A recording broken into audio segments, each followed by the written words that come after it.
বিসমিল্লাহির রহমানির রহিম। পরম করুণাময় মহান আল্লাহর নামে শুরু করছি। অনারেবল ইসলাম প্রিয় তৌহিদি ভাই ও বোনেরা আমার, আসসালামু আলাইকুম।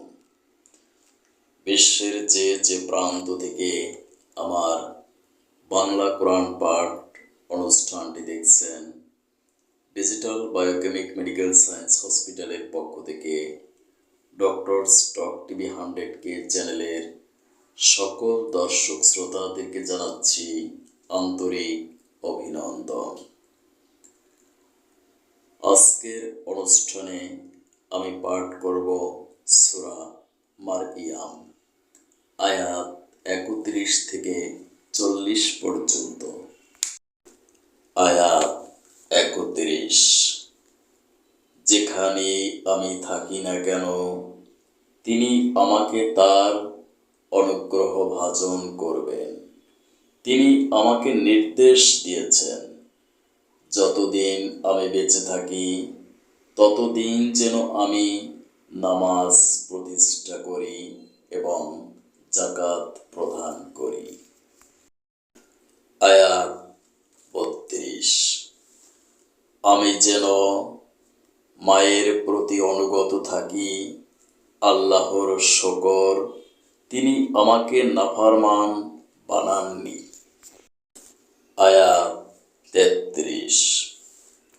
আমার উপর আল্লাহ তাআলার বিশেষ প্রশান্তি।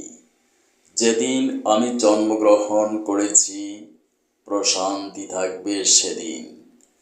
যেদিন আমি আবার মৃত্যুবরণ করব এবং মৃত্যুর পরে যেদিন জীবিত অবস্থায় পুনরুত্থিত হব।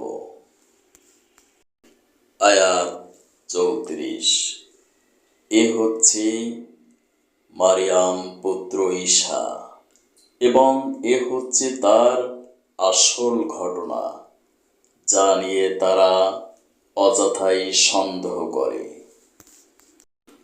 আয়াত 35। তারা বলে, সে আল্লাহ তাআলার সন্তান, কিন্তু সন্তান গ্রহণ করা আল্লাহ তাআলার কাজ নয়। তিনি এ থেকে অনেক পবিত্র। তিনি যখন কোনো কিছু করতে চান তখন শুধু বলেন হও, এবং সাথে সাথেই তা হয়ে যায়। আয়াত 36।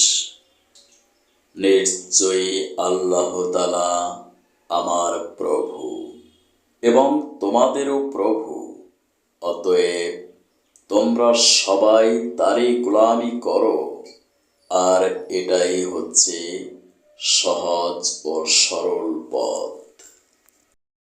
আয়াত 37। এরপর তাদের দলগুলো নিজেদের মাঝে মারিয়াম পুত্রকে নিয়ে নানা মতনৈক্য সৃষ্টি করল।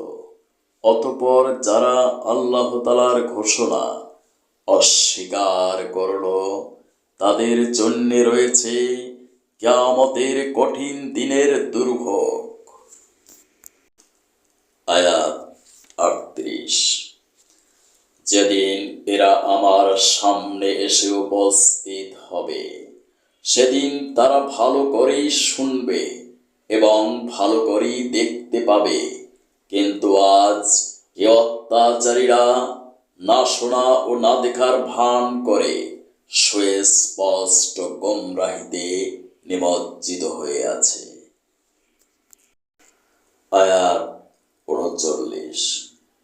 হে নবী, সেই আক্ষেপের দিনটি সম্পর্কে আপনি এদের সাবধান করে দিন, যেদিন বেহেশত ও দোজখের ব্যাপারে চূড়ান্ত সিদ্ধান্ত হয়ে যাবে। এখন তো এরা এ ব্যাপারে গাফিলত ডুবে রয়েছে। এরা আল্লাহর উপরও ঈমান আনছে না। আয়াত 40। নিঃসন্দেহে এ পৃথিবীর প্রভু আমি, এবং তার উপর যদি কিছু রয়েছে সে সবেরও, আর তাদের সবাইকে আমার কাছে ফিরে আসতেই হবে।